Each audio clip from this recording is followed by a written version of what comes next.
আজ মাসিদার সঙ্গে তার তিন নগরীর বউ মান্নবী উর্মিলা ও সৌদগ্রীতি তারা সকলে অযোধ্যা রাষ্ট্র হলে আগমন করেছে।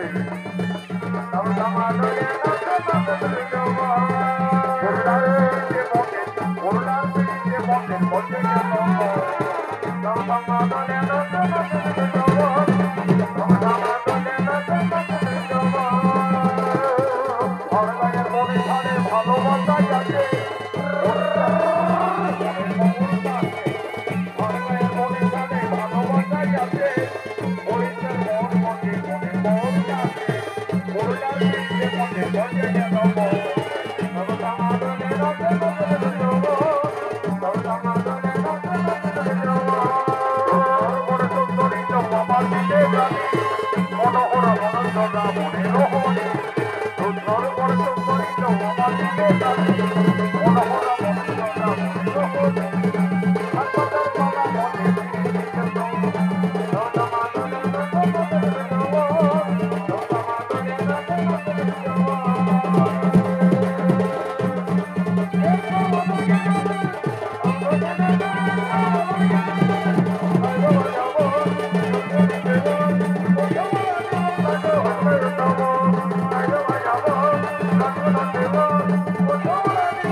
তার তিন আদরের বোন বলছে, দিদি দিদি তোমাকে না রাক্ষস রাজা রাবণ বনবাস থেকে হরণ করে লঙ্কায় নিয়ে গেছিলেন।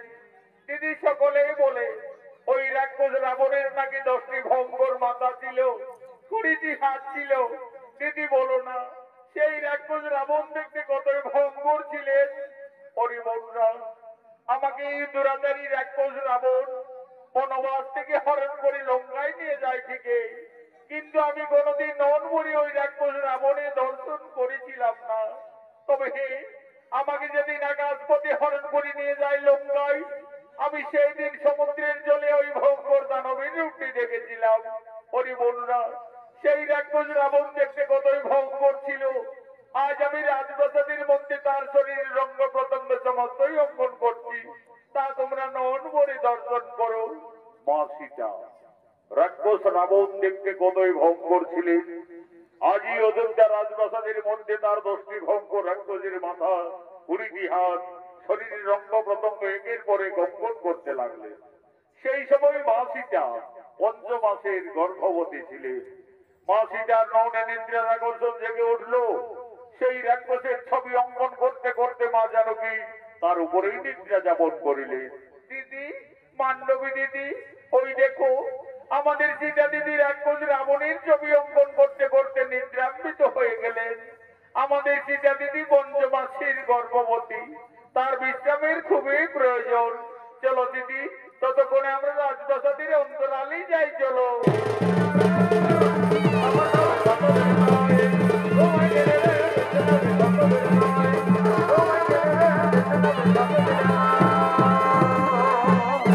এমন সময় প্রভু শ্রী রামচন্দ্র এবং অনুজ লক্ষণ এই রাজপ্রাসাদের দিকে আগমন করছে। রাজার বেটা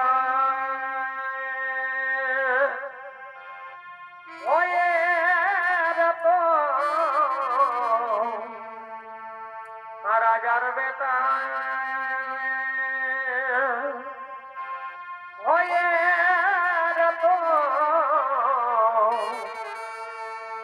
এনে ঘরে বনে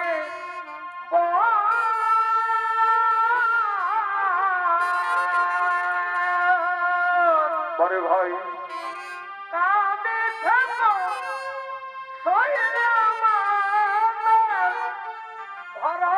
শত্রু ভারে কে তো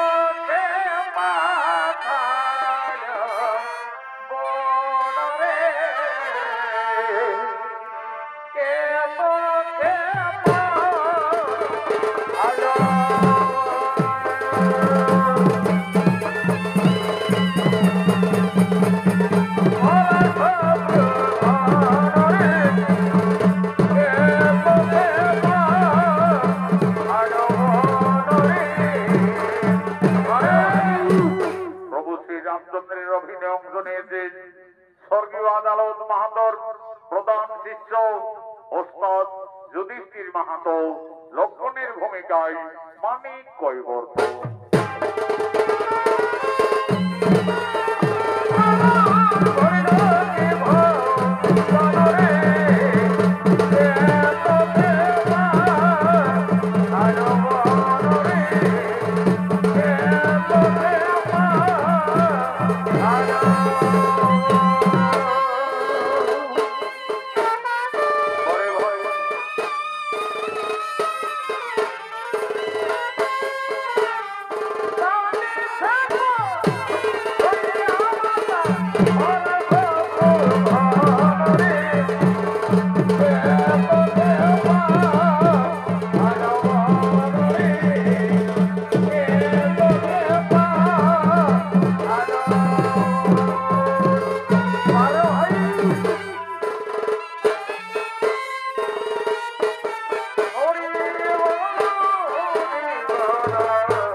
রাজপ্রাসাদের মধ্যে প্রবেশ করতে দেখতে পেলে তার অর্ধাঙ্গিনী রানী সীতা রাজপ্রাসাদের মধ্যে উদ্ভ্রান্ত অবস্থায় পড়ে রয়েছে। কি আমার সীতা ওইভাবে রাজপ্রাসাদের মধ্যে পড়ে আছে কেন? প্রভু শ্রী রামচন্দ্র এগিয়ে এসে দেখলেন রাক্ষস রাবণের ছবি অঙ্কন করে তার উপরে তার স্ত্রী নিদ্রা যাপন করে রয়েছে। কি সীতা ওইভাবে রাক্ষস রাবণের ছবি অঙ্কন করে রাজপ্রাসাদের মধ্যে অবগাহন করে রয়েছে কেন? না না না না না না না, তা হতে পারি না। সীতা কেন রাক্ষস রাবণের উপরে বিরাজমান? তাহলে কি তাহলে কি আমার সীতা সত্যি এই লঙ্কায় গিয়ে রাক্ষস রাবণের প্রেমে পড়েছিল? হয়তো সীতা রাবণ রাজাকে কোনো ভুলতে পারেনি যে তার ছবি অঙ্কন করে সীতা এখনো তার উপরে বিরাজমান। না না না না না না না, আমার সীতা অসতী, এই সীতা কলঙ্কিনী, যার জন্য আমরা দুই ভাই দিবারাত্রি বনে বনে কেটেছি, যার জন্য আমি ওকালে বাড়ি রাজকে হত্যা করেছি, যার জন্য লক্ষ লক্ষ মানব সেনা সঙ্গে করে রাক্ষস কুল বিনাশ করে যে সীতাকে লঙ্কার থেকে মুক্তি করে অযোধ্যায় ফিরিয়ে এনেছি, আজ সেই সীতা রাবণের এই ছবি অঙ্কন করে রাজপ্রাসাদের মধ্যে নিদ্রা যাপন করছে। না না না না না না না, আমার সীতা কলঙ্কিনী, এই সীতা বিচারিণী। কোথায় ওরে প্রাণের ভাই লক্ষ্মণ?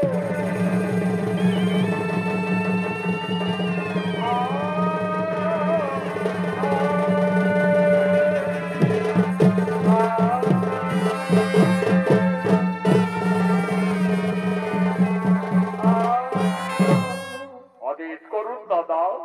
ওরে ভাই লক্ষ্মণ, ওরে আমার প্রাণের ভাই লক্ষ্মণ, ওইতে করে ভাই আমাদের রানী সীতা রাক্ষস রাবণের ছবি অঙ্কন করে রাজপ্রাসাদের মধ্যে অবগাহন করে রয়েছে। ওরে ভাই লক্ষ্মণ, এই কলঙ্কিনী হয়তো লঙ্কায় গিয়ে রাক্ষস রাবণের প্রেমে পড়েছিল। হয়তো সীতা রাবণ রাজাকে কোনো ভুলতে পারেনি যে তার ছবি অঙ্কন করে সীতা এখনো তার উপরে বিরাজমান। ওরে ভাই লক্ষ্মণ, এই কলঙ্কিনী যদি আমাদের অযোধ্যা নগরে থাকে, তাহলে আমাদের রঘুকুলের বদনাম হয়ে যাবে রে ভাই, আমাদের সূর্য বংশের বদনাম হয়ে যাবে। ওরে প্রাণের ভাই লক্ষ্মণ, এই কলঙ্কিনীর আর আমি মুখ দর্শন করতে চাই না। যাও তুমি এই বিচারিণীকে দিয়ে এসো নির্বাসনে।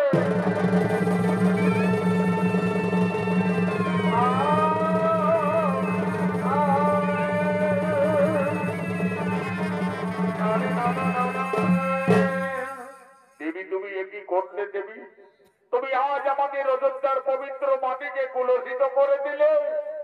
ধীরে ধীরে মা সীতার নিদ্রার আকর্ষণ ভঙ্গ হল। চোখ মেলে চাইতেই মা জানকী রাজপ্রাসাদের মধ্যে তার দেবর লক্ষ্মণকে দেখতে পায়। লক্ষ্মণ, একই ভাই তুমি প্রাসাদে? দেবী তুমি একই করিলে দেবী? তুমি কেন রাক্ষস রাবণের ছবি অঙ্কন করলে রাজপ্রাসাদের মধ্যে?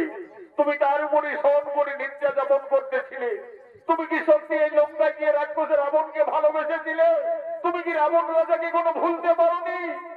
না রে ভাই লক্ষ্মণ, আমি কিছু ভুল করিনি রে ভাই। আমি শুধু আমার ওই মান্ডবী উর্মিলা বন্ধের বোঝাবার জন্য এই রাক্ষসীর ছবিটি আমি প্রাসাদের মধ্যে অঙ্কন করেছিলাম রে ভাই। তুমি জানো না দেবী, এই অপরাধে তুমি কলঙ্কিনী, এই অপরাধে তুমি বিচারিণী। সেই রাক্ষস রাবণ তোমাকে বনবাস থেকে হরণ করে লঙ্কায় নিয়ে যায়, সেই রাবণের ছবি অঙ্কন করে তুমি ভুল করেছো, অপরাধ করেছো। প্রভু শ্রী রামচন্দ্র আর কোনদিন তোমার মুখ দর্শন করবে না। আমায় আদেশ দিয়ে গেলেন এই মুহূর্তেই তোমায় দিতে হবে নির্বাসনে।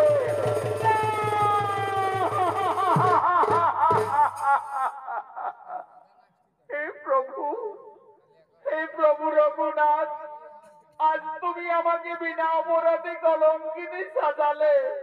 হে স্বামী, তুমি তো আমাকে লঙ্কার থেকে ফিরে এনে আমাকে সকলের উপস্থিতিতে অগ্নি পরীক্ষা করিয়েছিলে প্রভু। সবকিছু যেন আজ আমি বিচারিনি। ওরে ভাই লক্ষ্মণ, তোমার দাদা যখন আর আমার মুখ দর্শন করতে চাই না, তাহলে আমার এই অযোধ্যায় থাকার কোনো প্রয়োজন হবে না রে ভাই। চলো ভাই, তুমি আমায় দিয়ে এসো নির্বাসনে। বিনা দোষে বনবাসী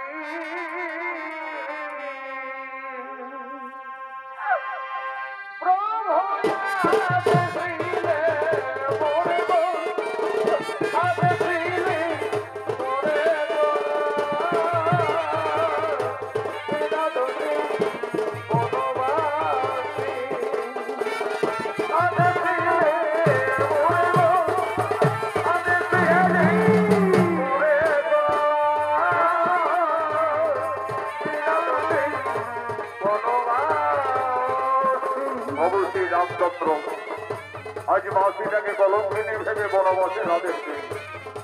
আদেশ পালন করার জন্য তার ভাই লক্ষণ আজ মা জানকীকে বনবাসে নিয়ে যাচ্ছে।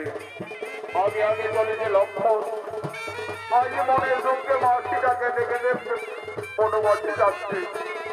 বনভবন পেরিয়ে ঘর কাননে প্রবেশ করেছে লক্ষণ দেবী সীতাকে নিয়ে। আজ লক্ষণ বলছে, দেবী গো, দেখো দেবী, আমরা তো বনবাসের যথার্থ জায়গায় উপস্থিত হয়ে গেছি দেবী। তুমি তোমার বনবাস জীবনে এই কারণেই কাটাবে দেবী।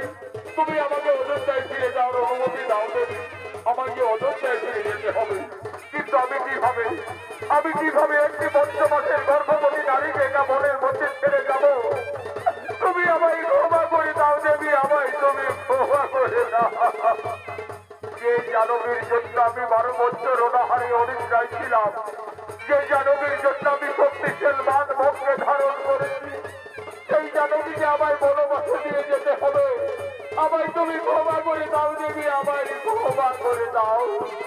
ওরে ভাই লক্ষণ, তুমি তো তোমার রাজার আদেশ পালন করেছ রে ভাই। তুমি ফিরে যাও ভাই অযোধ্যায়। তোমার দাদা আমাকে বিয়ের সময় দিয়েছিলেন আমার বোনার মুক্তার হার, কানের দুল, পায়ের নকল। আমার বনবাসে এই অলঙ্কারই শোভা পাবে না রে ভাই। এই অলঙ্কার গুলি ফিরে নিয়ে যাবে অযোধ্যায়। তোমার দাদা রঘুরাজের কাছে গিয়ে বলবে, দাদা তোমার আদেশ আমি পালন করি। তোমার কলঙ্কিনী সীতাকে আজ আমি বলে দিয়ে এসেছি, বনবাসে দিয়ে এসেছি।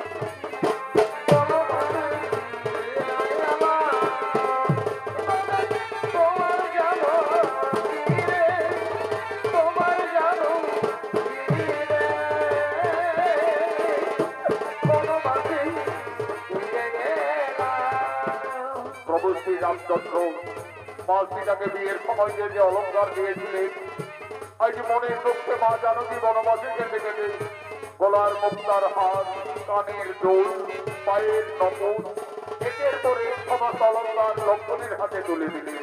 আজ মা জানকী বলছেন, ওরে ভাই লক্ষণ, এই সমস্ত অলঙ্কার ফিরিয়ে নিয়ে যাবে অযোধ্যা নগরী।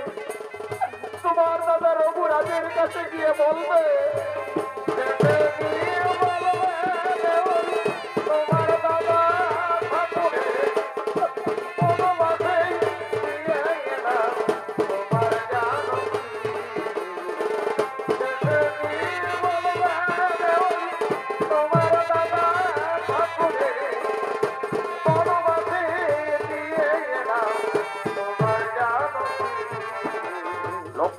চলে গেলেন অযোধ্যা নগরী।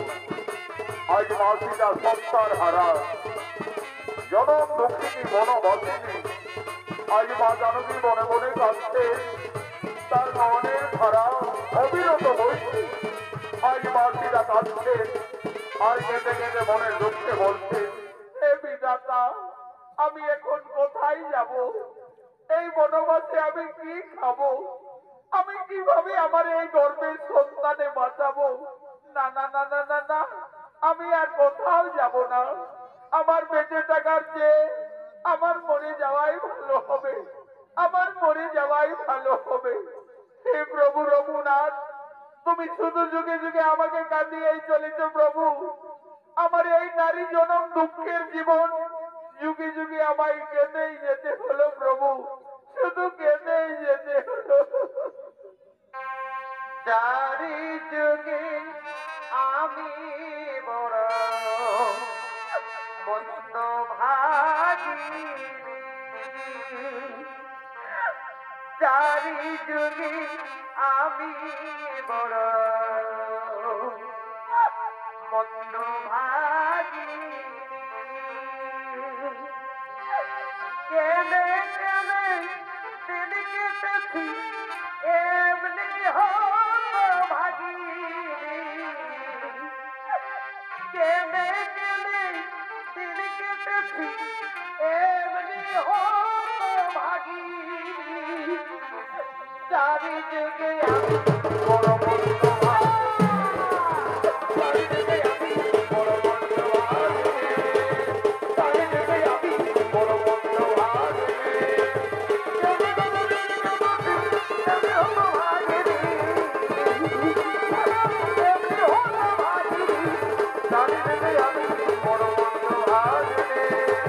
I'm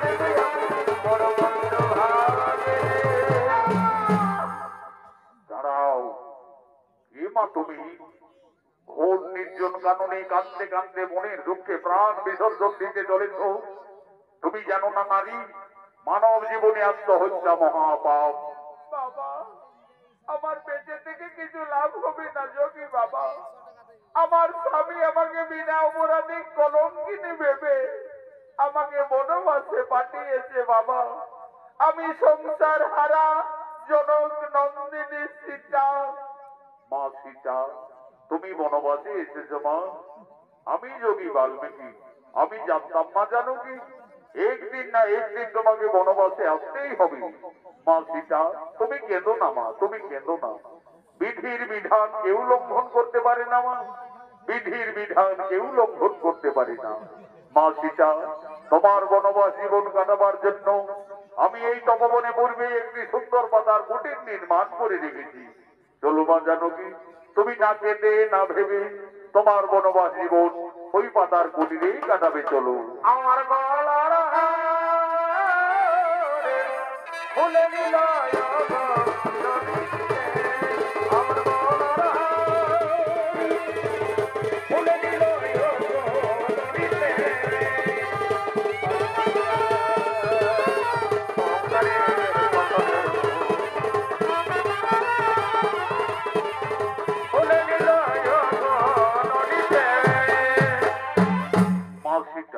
তার বনবাস জীবন ঋষি বাল্মীকির তপবনে কাটাতে শুরু করলেন। মা সীতার গর্ভের যখন 10 মাস 10 দিন পূর্ণ হয়ে গেল, সুন্দর একটি পুত্র সন্তানের জন্ম দিলেন। আদর করে যোগী বাল্মীকি সেই ছেলের নাম রাখলেন লব। লব দিনের পর দিন মুনির আশ্রমে বড় হয়। আজ যোগী বাল্মীকি যোগ সাধনার জন্য তপবনের দিকে আগমন করছে।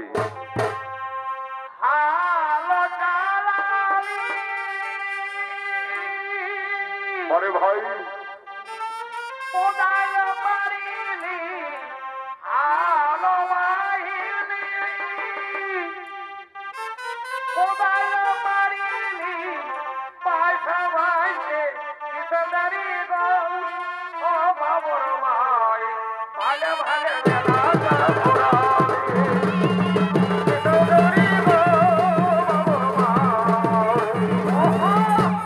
ঋষি বাল্মীকির অভিনয় নৃত্যশিল্পী জগদীশ মাহাতো।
নমো নমঃ। ওম নমো শ্রী ব্রহ্মদেবায় নমো নমঃ। ওম নমো গুরু ব্রহ্মা গুরু বিষ্ণু গুরু দেব মহেশ্বরম গুরুবে পরম ব্রহ্ম তস্মৈ শ্রী গুরুবে নমো নমঃ। এমন সময় মা সীতা এসে বলছে, বাবা বাবা। কি মা সীতা? বলো মা সীতা, তোমার কি হয়েছে মা? বাবা, আমার পুত্র লব, ওই দেখো বাবা, সে কোন বৃক্ষতলে ঘুমিয়ে রয়েছে। বাবা, আমি ততক্ষণে ওই সরোবর থেকে স্নান সেরে জল নিয়ে ফিরে আসছি বাবা। দেখো মা সীতা, তুমি স্নানে যাবে চলে যাও, কিন্তু দেরি করো না মা, কারণ তোমার পুত্র লব ছোট্ট বালক, সে খুবই উপদ্রব করে। সে এখন ঘুমিয়ে রয়েছে, থাক, আমি এখন এখানেই ধ্যানে আছি। যাও মা, আর বিলম্ব না করে তাড়াতাড়ি স্নান সেরে জল নিয়ে ফিরে আসবে, যাও।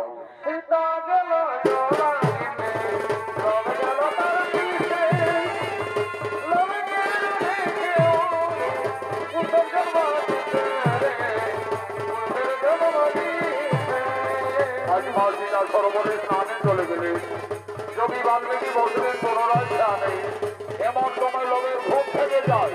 লব তার মায়ের পেছন পেছনে ছুটে গেলেন সরোবরের দিকে। উনি ধ্যান ভঙ্গ হলো। উনি দেখছেন সেখানে লব নেই। কি, লব তো বৃক্ষতলায় ঘুমিয়েছিল, তাহলে ছেলেটি হঠাৎ গেল কোন দিকে? ওরে লব, তুমি কোথায় গেলে? ফিরে এসো। না না না না, এদিকে তো লবকে কোথাও দেখতে পাওয়া যাচ্ছে না। তাহলে কি বাগানে আমদাম খেতে গেল নাকি রে বাবা? ছোট্ট বালক গাছ থেকে পড়ে যাবে। ওরে লব, তুমি কোথায় গেলে? ফিরে এসো।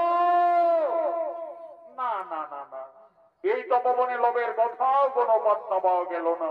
তাহলে কি কোনো হিংস্র জন্তু ছেলেটাকে একেবারে খেয়ে ফেললো নাকি রে বাবা? তাহলে তো সর্বনাশ হয়ে যাবে। সীতা সংসার হারা জনম দক্ষিণী বনবাসিনী, তার একমাত্র সম্বল তার পুত্র লব। লোককে বৃক্ষতলায় ঘুমিয়ে দেখে মা সীতা সরোবরে স্নান করতে গেছে।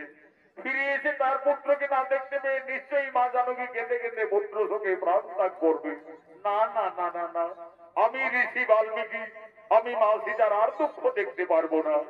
যোগী বাল্মীকি লবকে না দেখতে পেয়ে লবের সবার একটি সন্তানের মনে এই তপবনে সৃষ্টি করছে। সীতা গেল জলানিতে, লব গেল তার পিছে,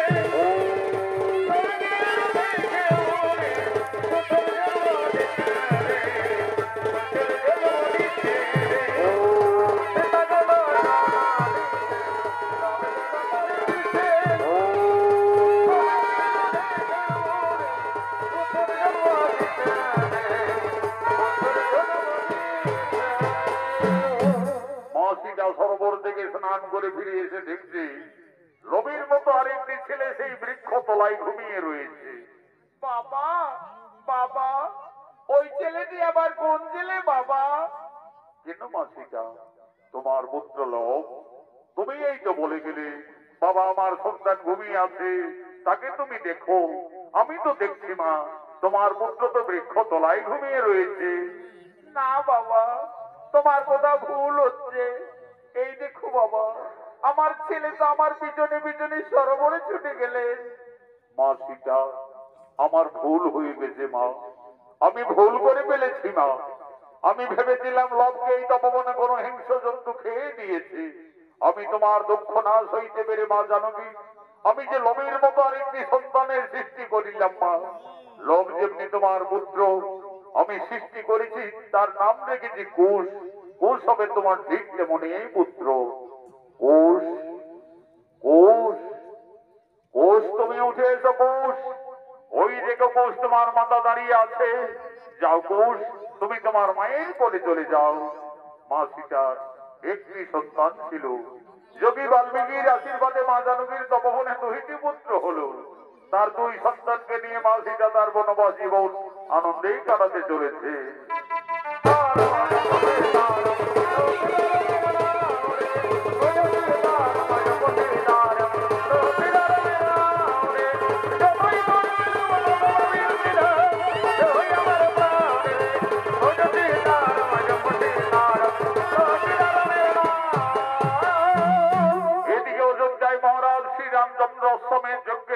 করেছে। যোগ্য সভায় কুলগুরু বৈশিষ্ট্য রাজা রামচন্দ্র ভরত লক্ষণ শত্রুঘ্ন সকলেই আগমন করছে। সাধু সঙ্গ মিলে আরে ভাই ওই কে বাজানে সাধু সঙ্গ মিলে আচ্ছা ওই কে বাজানে আমি না হেরি সংসারে আমি না হেরি সংসারে আমার তারাতি গেল মায়ারে ফেরে আমার কাছে ডুবে গেল মায়ারে ফেরে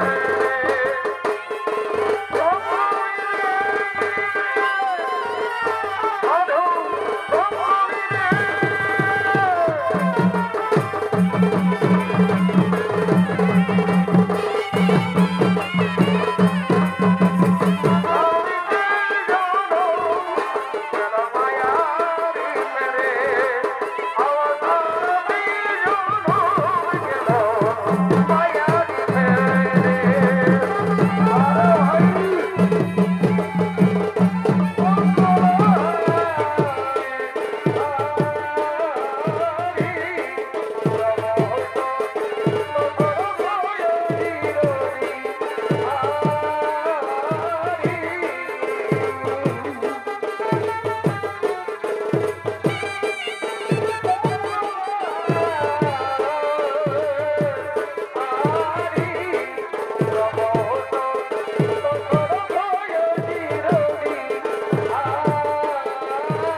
রাজা রামচন্দ্র বলছেন, হে গুরুদেব বৈশিষ্ট্য, আমি প্রজাবাসীর মঙ্গল কামনার্থে অযোধ্যা নগরী অষ্টমের যজ্ঞের সূচনা করেছি। আপনি আর বিলম্ব না করে রীতি নিয়ম অনুযায়ী আপনি যজ্ঞস্থলে যজ্ঞ আরম্ভ করুন। রাজা রামচন্দ্রের আদেশে কুলগুরু বৈশিষ্ট্য সঙ্গে সঙ্গে অষ্টমের যজ্ঞ শুরু করলেন। ওম নমো শ্রী অগ্নিদেবায় নমো নমঃ। যজ্ঞ সভায় অশ্বমেধ যজ্ঞের ঘোড়া আগমন করছে।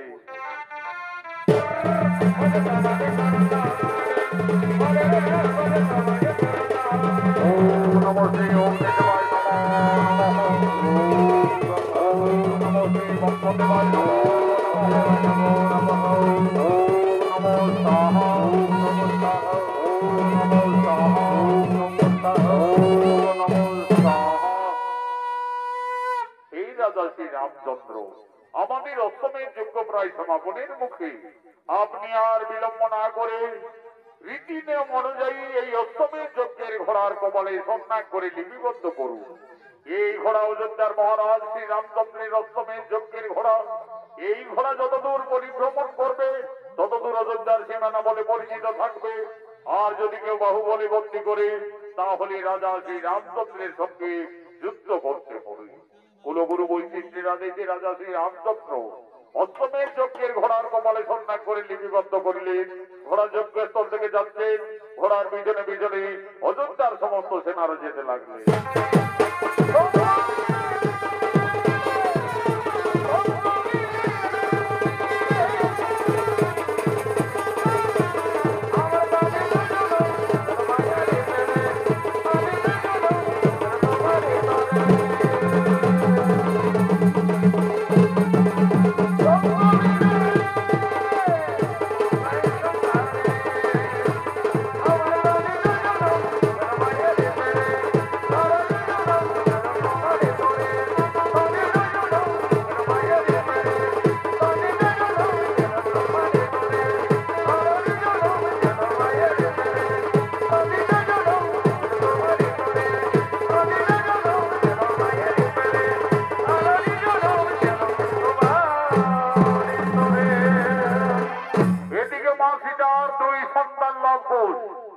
বাল্মীকি আশ্রমে অস্ত্র শিক্ষা বিদ্যা শিক্ষা শিখতে শিখতে এখন তারা অনেক বড় হয়ে যায়। আজ তারা মনির আনন্দে মনির তপবনে খেলা করার জন্য আগমন করছে।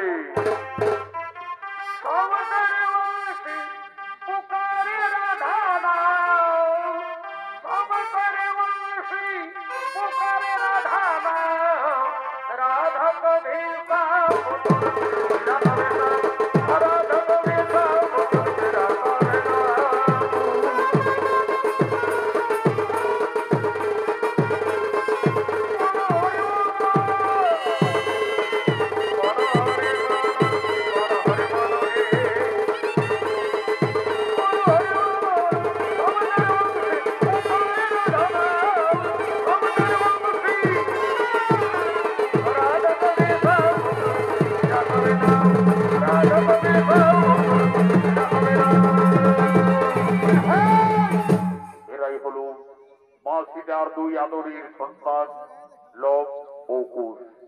লব কুশ দুই ভাই গুরু বাল্মীকি আশ্রমে অস্ত্র শিক্ষা বিদ্যা শিক্ষা শিখতে শিখতে এখন তারা দুই ভাই অনেক বড় হয়ে যায়।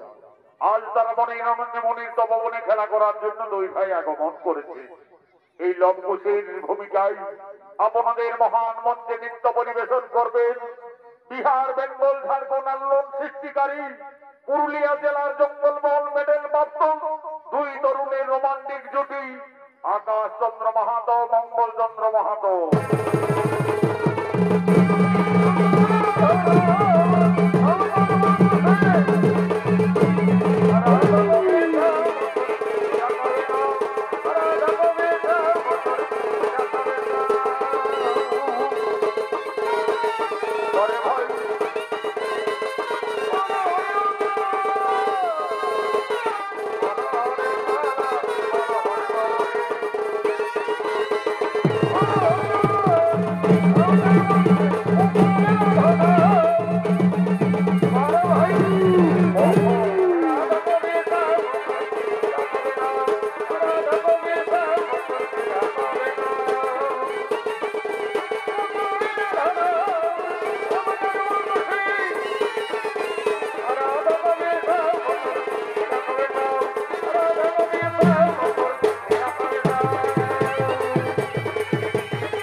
আজ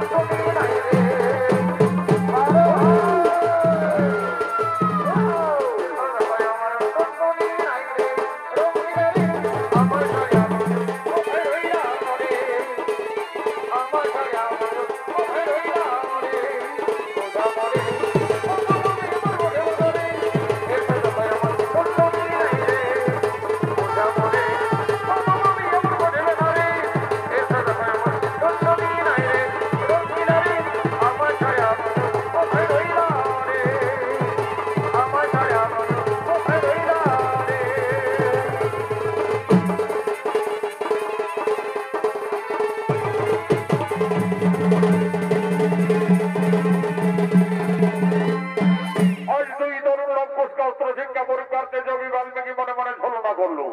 এক মহাবীর এক কলসি সৃষ্টি করে আক্রমণ করছেন এই তপবনে। ওরে ভাই কোষ, ওই দেখো ভাই, একটি ভঙ্গুর এক কলসি এই তপবনের দিকে ছুটে আসছে। চলো ভাই, ততক্ষণে আমরা কুটিরে পালিয়ে যাব। না দাদা, আমরা কুটিরে পালাতে যাব কেন? আমাদের তো গুরুদেব যোগী বাল্মীকি অস্ত্র শিক্ষা শিখিয়েছে। চলো না দাদা, সেই অস্ত্র বাণী ওকে আমরা বিনাশ করে দেব। তুমি তাই চলো ভাই, তাই চলো। এই রাক্ষসী এই তপবনে আর এক পাও এগিয়ে এলে আজ তোকে আমরা সকলে বিনাশ করবো। কি এই তো সাহস তোদের ঋষি বালক, আজ আমি তোদের তপবনে খেয়ে ফেলবো।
আমি তোমাদের দুই ভাইকে অস্ত্র শিক্ষা পরীক্ষার্থী, আমি এই মনে মনে ছলনা করে এই মায়াবী রাক্ষসী সৃষ্টি করে তোমাদের আক্রমণ করেছিলাম।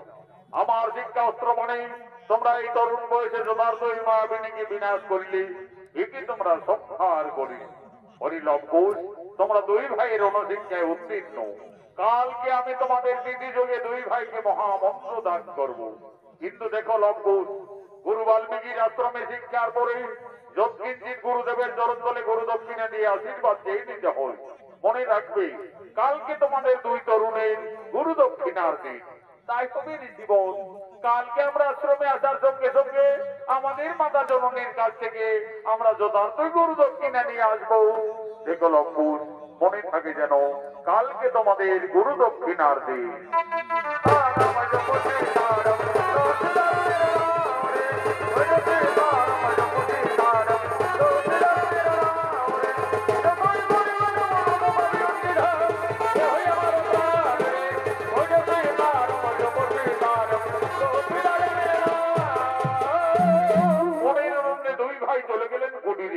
কুটিরে গিয়ে তাদের মাতা সীতার কাছে তারা নিবেদন করছে, মা মাতা তুমি কোথায়? কি হয়েছে লঙ্কুশ? ওইভাবে মা মা চিৎকার করতে করতে কুটিরে এলি, তপবনে কিছু বিপদেই ছিল নাকি বাবারা? না মাতা, আজ আমরা তপবনে একটি ভয়ঙ্কর রাক্ষসীকে দুই ভাই বিনাশ করে দিয়েছি মা।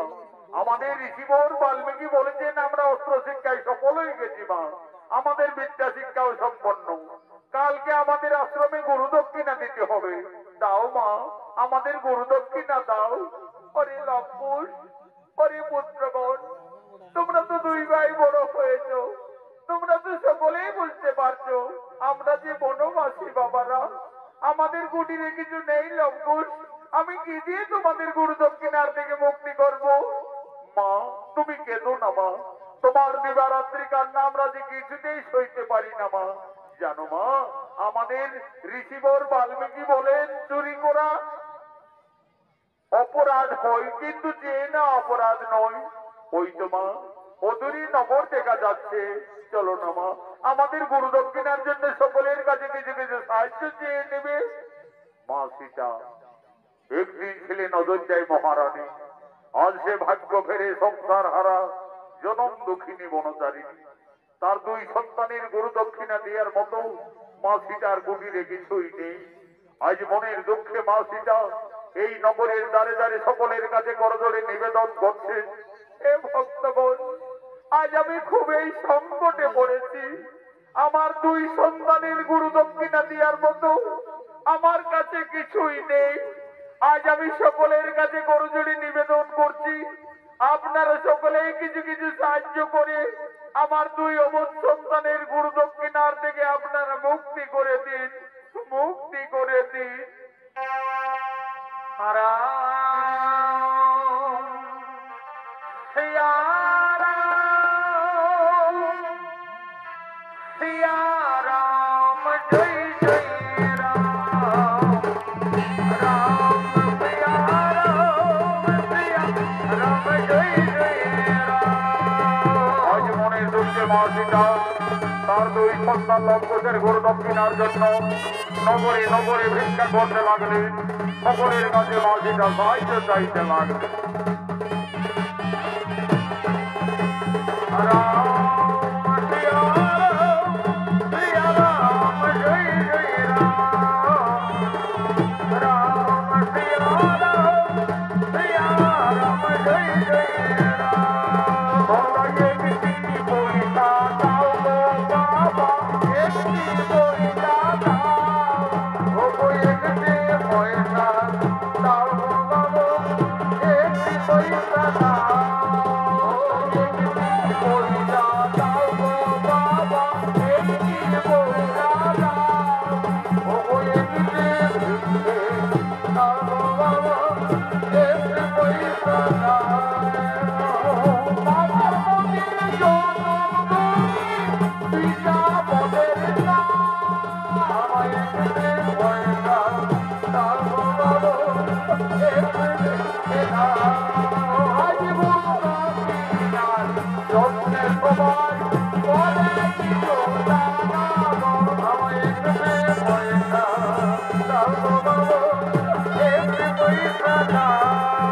আজ গুরু দক্ষিণার যত্নের দিশা ভুলে তারে তারে মা, আমায় একটি দাও গো বাবা, একটি পয়সা দাও।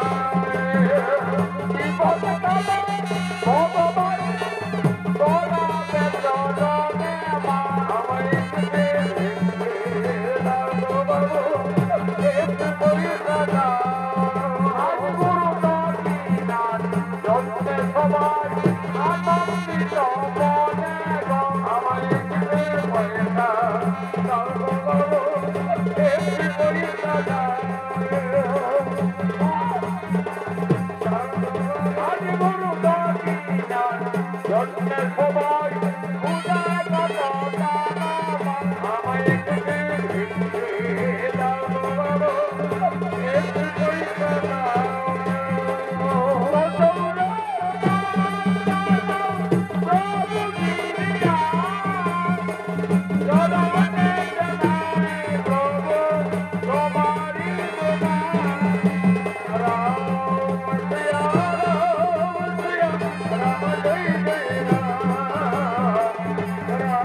আজ মনের দুঃখে মা সীতা তার দুই সন্তানের গরু দক্ষিণার জন্য নগরে নগরে দাঁড়ে দাঁড়িয়ে সকলের কাছে সাহায্য চাইবে।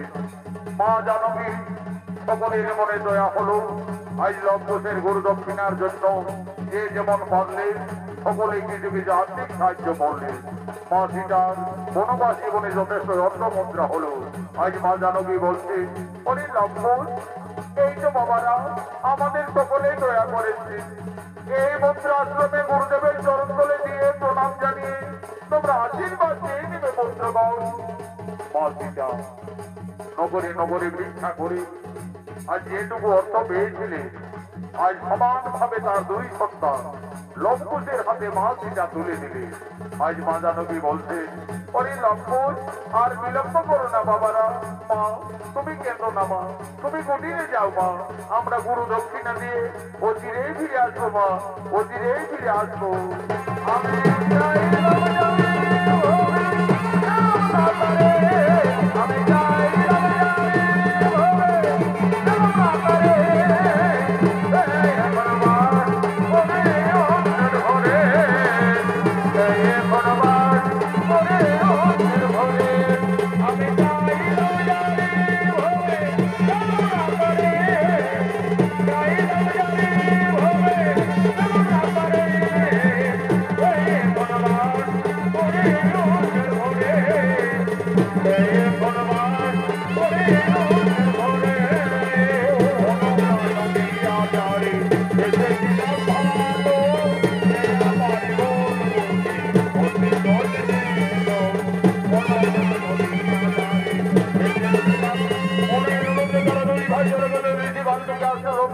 আজ বড় জোরে প্রণাম জানিয়ে দুই ভাই বলছেন, গুরুদেব আমরা আমাদের গুরু দক্ষিণে নিয়ে এসেছি। এই সামান্য মন্ত্র নিয়ে আমাদের আশীর্বাদ করো, গুরু দক্ষিণার থেকে মুক্তি করে দাও। ধন্য ধন্য তোমরা সতী পুত্র লঙ্কুশ, আজ আমি পূর্ণ আশীর্বাদ করবো। তোমরা আরো শক্তিশালী হবে, আরো ভয়ঙ্কর যুদ্ধ হবে। এই নাও রে জীবন, এই নাও আমাদের গুরু দক্ষিণা।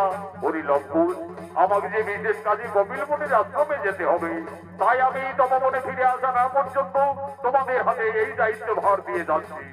আমি ফিরে যেন এতে তপবনের কিছু ক্ষতি না দেখতে পাই, তাই হবে ঋষিগণ আমরা দুই ভাই এই তপবনকে রক্ষা করে যাব। এই তপবনের আমরা কিছু ক্ষতি হতে দেব না। তাহলে লঙ্কুশ আমি যাই কপিলমুনির আশ্রমে। রাম রাম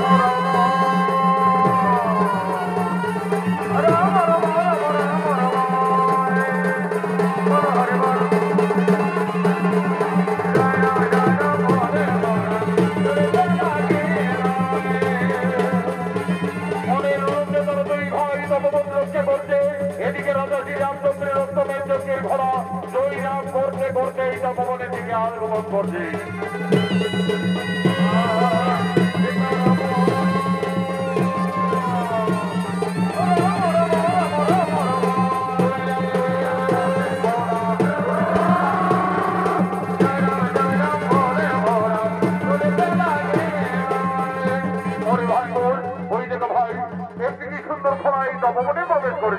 দাদা মস্ত বড় ঘোড়া দাদা, আমার ঘোড়ার পিঠে চাপার খুবই ইচ্ছে করে দাদা। আগে আমি একটু ঘোড়ার পিঠে চাপবো। ওরে ভাই বস, নামো নামো নামো। ওই দেখো ওই ঘোড়ার কপালে কি লেখা আছে? কি লেখা আছে দাদা? ওই দেখো ভাই লেখা রয়েছে, এই ঘোড়া অযোধ্যার মহারাজ শ্রী রামচন্দ্রের রক্তমের যজ্ঞের ঘোড়া। এই ঘোড়া বন্দি করলে আমাদের যুদ্ধ করতে হবে। দাদা এই ঘোড়া তো আমাদের গুরু বাল্মীকির তপবনে এসেছে। আমাদের তো গুরুদেব এই তপবন রক্ষার দায়িত্ব ভার দিয়ে কপিলমুনির আশ্রমে গমন করেছে। চলো দাদা আমরা এই ঘোড়াকে বন্দি করব, প্রয়োজনে আমরা যুদ্ধই করবো। তবে তাই চলো ভাই। ওরে অর্থ তুমি আমাদের বন্ধু, আমাদের সঙ্গে খেলা করবে। চলো ভাই কুট, আমাদের বন্ধু ঘোড়ার পিঠে চড়ে আমরা এই তপবনে খেলা করি।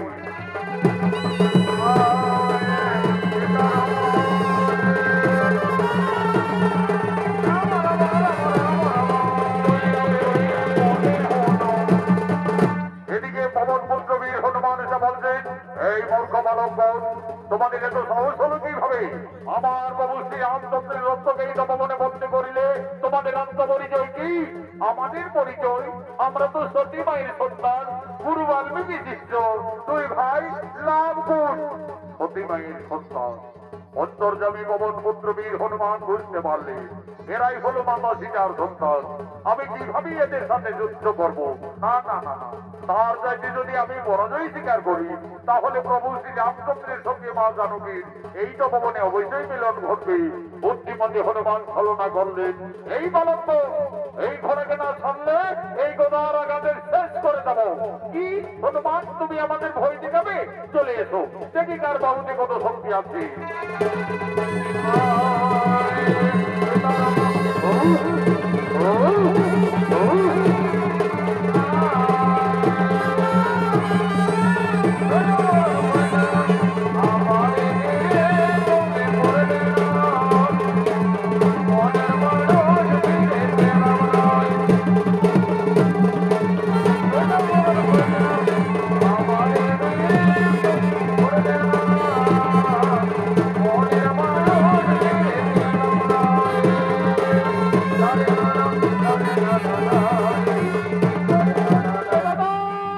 বুদ্ধিমতী হনুমান লঙ্কুশের সাথে সেন্দায় পরাজয় স্বীকার করে লঙ্কুশ হনুমানকে বন্দী করেন তপবনের এক বৃক্ষটানে এবং দমে উপস্থিত হয়ে যায় ভরত শত্রুঘ্ন।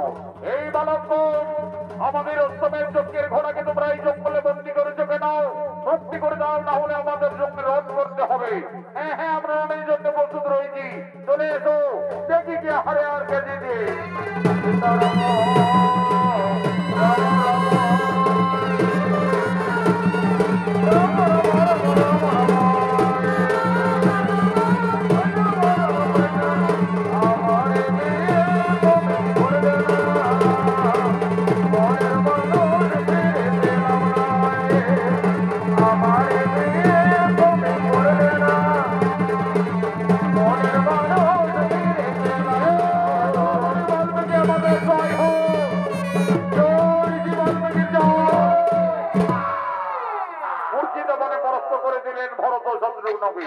এমন সময় উপস্থিত হয়ে যায় অযোধ্যার মহারাজ শ্রী রামচন্দ্র এবং অনুজ লক্ষণ। ওরে ভাই লক্ষণ, ওই দেখো ভ্রাতা, পরাস্ত করেছে আমাদের সহোদর ভরত শত্রুঘ্নকে, পরাস্ত করে বন্দী রেখেছে পবন পুত্র বীর হনুমানকে, বন্দী করেছে অশ্বমের যজ্ঞের ঘোড়াকে। কেমন শক্তিশালী এই জঙ্গলে দুই ঋষি বালক। কে বাবা তোমরা? আমরা সতী মায়ের সন্তান, গুরু বাল্মীকি শিষ্য, দুই ভাই লবকুশ। লবকুশ, দেখো লবকুশ, এই ঘোড়াকে তোমরা বন্দী করে ভুল করেছো, এই ঘোড়াকে তোমরা মুক্তি করে দাও বালকগণ। তাহলে তুমি এই কি অযোধ্যার মহারাজ শ্রী রামচন্দ্র? হে বালকগণ, তোমাদের অনুমান সত্য, আমি অযোধ্যাপতি ত্রিলোক জয়ী রাজা শ্রী রামচন্দ্র। রাজা, ওই ঘোড়ার কপালে লেখা আছে এই ঘোড়া যতদূর যাবে ততদূর অযোধ্যার সীমানা বলেই পরিচিত থাকবে। হে বালকগণ, তোমরা তো ঠিকই বলেছ, এই ঘোড়া আমার অশ্বমেধ যজ্ঞের ঘোড়া। এই ঘোড়া পূর্ব পশ্চিম উত্তর দক্ষিণ যত দূরেই যাবে ততদূর অযোধ্যার সীমানা বলেই পরিচিত থাকবে। রাজা, তাহলে তো বিনা যুদ্ধে এই ঘোড়াকে আমরা কিছুতেই ছাড়বো না। আমাদের গুরুদেব যোগী বাল্মীকি তপবন রক্ষার দায়িত্ব ভার দিয়ে বিশেষ কাজে কপিল মুনির আশ্রমে গমন করেছে, তাই তো গুরুদেবের নির্দেশে বন্দী রেখেছি। তাহলে তোমরা রণের জন্য প্রস্তুত হয়ে যাও বালকগণ, আমার সঙ্গে যে তোমাদের রণ করতে হবে। আর আমি ত্রিলোক জয়ী, আমার সঙ্গে কোনোভাবেই তোমরা রণে উত্তীর্ণ হতে পারবে না। আমার রণে তোমাদের মৃত্যু হয়ে যাবে।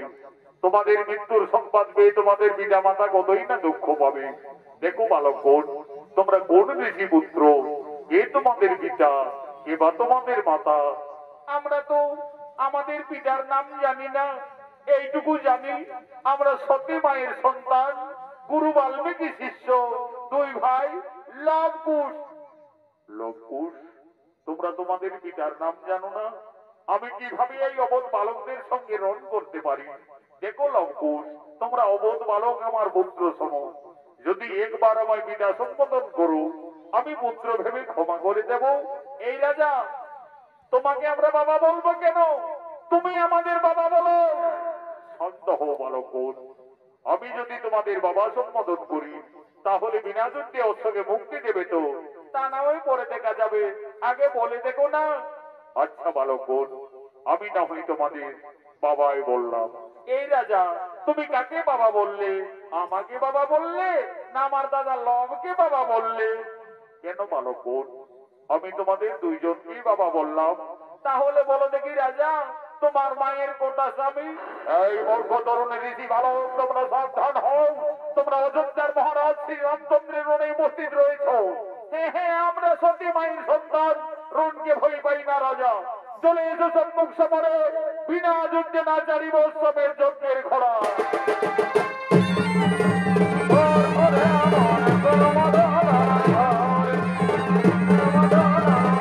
হয়ে গেল বিনা মন্ত্রের মহারাজ।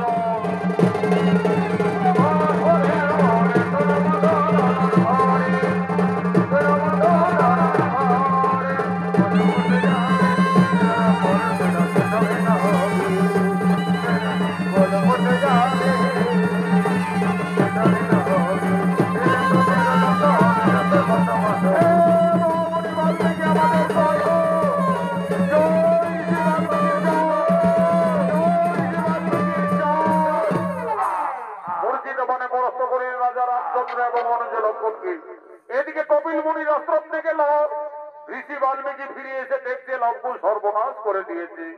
ওরে শিষ্যগণ, কোথায় তোরা? আমার অবর্তমানে তপমণি অত্যাচার কেন? ঋষি বোন, আমরা তো তোমার আদেশ পালন করে চলেছি।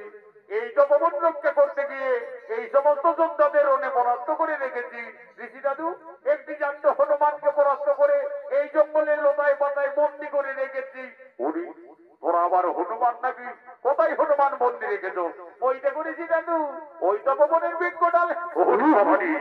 এই যে আবার পবন পুত্র বীর হনুমান শ্রী বাবা, এই হনুমানের সম্বল ঝগড়া করেছ। ওরে লক্ষ্য, সেই রাজাদের না জেনে না শুনে কেন আঘাত করিলি? যা যা যা, তোদের মাতা সীতাকে তোরা তাড়াতাড়ি তপবনে ডেকে দিয়ে আয়। তোদের মাতায় বলবো ওই রাজার সঙ্গে তোমাদের পরিচয় কি। মা গো মা, তুমি তাড়াতাড়ি তপবনে এসো মাতা। ওরে লঙ্কুশ, তপবনে কি হয়েছে বাবারা? মা, আজ আমরা যুদ্ধে জয়ী হয়ে গেছি মা। এই তপবন রক্ষা করতে গিয়ে যুদ্ধে পরাস্ত করে একটি হনুমানকে আমরা বন্ধন করে রেখেছি মাতা। ওই লঙ্কুশ, কোথায় হনুমানকে তোমরা বন্দি রেখেছো? ওই দেখো মা, ওই তপবনের বৃক্ষ ডালে। ওরে লঙ্কুশ, এই যে পবন পুত্র বীর হনুমান, এই হনুমানকে কেন বন্দি রেখেছো বাবারা? দে লঙ্কুশ, হনুমানকে তোরা মুক্তি করে দে। ওই হনুমান একদিন আমার মান রেখেছে, ওই হনুমান আমার জন্য লঙ্কায় কতই না দুঃখ পেয়েছে। দে বাবারা, তোরা হনুমানকে তাড়াতাড়ি ছেড়ে দে। মা সীতা, ওদিকে তো তুমি হনুমানকেই দেখেছো মা, আর এই দিকে তাকিয়ে মাথায় দেখো মা, তোমার সন্তানরা, তোমার স্বামী, তোমার দেবরদের সকলকেই রণে জর্জরিত করে রেখেছে। ওরে লঙ্কুশ, এ তোরা কি করিলি বাবারা? তোরা কাদের সঙ্গে রণ করিতে যুদ্ধ করিছ? তোরা তো সকলই সর্বনাশ করে দিলে লঙ্কুশ। আমার হাতের শাখা সীতার সিঁদুর আজ তো পবনে সকল মুছে দিলে বাবারা। বাবা, আমি আমার বনবাস জীবনে তোমার কাছে কোনোদিন এই কিছু চাইনি বাবা। আজ আমার দুই অমুক সন্তানই ক্ষমা করি, আমার স্বামী এবং দেবরগণকে পুনরায় জীবিত করে দাও বাবা। তুমি কেঁদো না মা, তারা কেউ মারা যায়নি গো। লবকুশের রণে পরাস্ত হয়ে সকলে জ্ঞান হারা অবস্থান করে রয়েছে। আমি এক্ষণে কমণ্ডল জল হইতে সকলের জ্ঞান পুনরায় ফিরিয়ে যাব। ওম সাহা, উঠো রাজা শ্রী রামচন্দ্র। ওম নমঃ সাহা, উঠো বীর অনন্ত লক্ষণ। ওম নমঃ সাহা, উঠো বীর ভরত কুমার। ওম নমঃ সাহা, উঠো বীর শত্রুঘ্ন।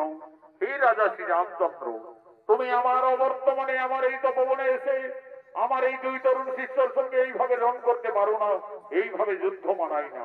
মনে পড়ে রাজা, এই দিন তুমি তোমার রানীকে কলঙ্কিনী ভেবে 5 মাসের গর্ভবতী অবস্থায় বনবাসে পাঠিয়েছিলে। তোমার এই অনুজাত সন্তানভাবে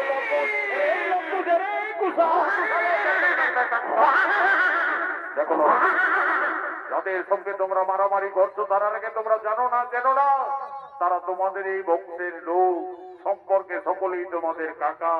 আর যে রাজার সঙ্গে তোমরা রণে জর্জরিত, ওই রাজা শ্রী রামচন্দ্র হলো তোমাদের জন্মদাতা পিতা। গুরুদেব, ওই রাজা আমাদের জন্মদাতা পিতা। হে লবকুশ, তোমরা তো রাজপুত্র। যাও, তোমাদের ভুল স্বীকার করি অবিলম্বে দুই ভাই বড় জোরে ক্ষমা চেয়ে নেমে যাও। পিতা, পিতা আমাদের ক্ষমা করে দাও পিতা, আমরা ভুল করে রণ করেছি। বলি লবকুশ, আজ আমার মনে পড়িল বাবারা, আমি যেদিন রাক্ষসকুল বিনাশ করে আমার সীতাকে লঙ্কার থেকে অযোধ্যায় ফিরিয়ে এনেছিলাম, সেই দিন রাবণের মাতা নিকোষাকে দেখে আমায় অভিশাপ দিয়েছিলেন। বলেছিলেন, ওরে বনবাসী শ্রী রামচন্দ্র, আজ যেমন পুত্র শোকে আমাকে কাঁদতে হচ্ছে, আমিও তোমাকে অভিশাপ দেব। তুমি ত্রিলোক জয়ী হলো, একদিন না একদিন তোমার অপরাজয় নিশ্চিত হবে তোমার পুত্রের হাতে। আজ আমার সেই অভিশাপের কথা মনে পড়িল লবকুশ, তোমরাই আমার পুত্রগণ। এসো বাবারা। মা সীতা, আর তুমি কেঁদো না মা, তোমার বনবাস জীবন শেষ হয়ে গেল মা। যাও মা, তোমার পরিবারের সকলেই তোমার অপেক্ষায় দাঁড়িয়ে রয়েছে।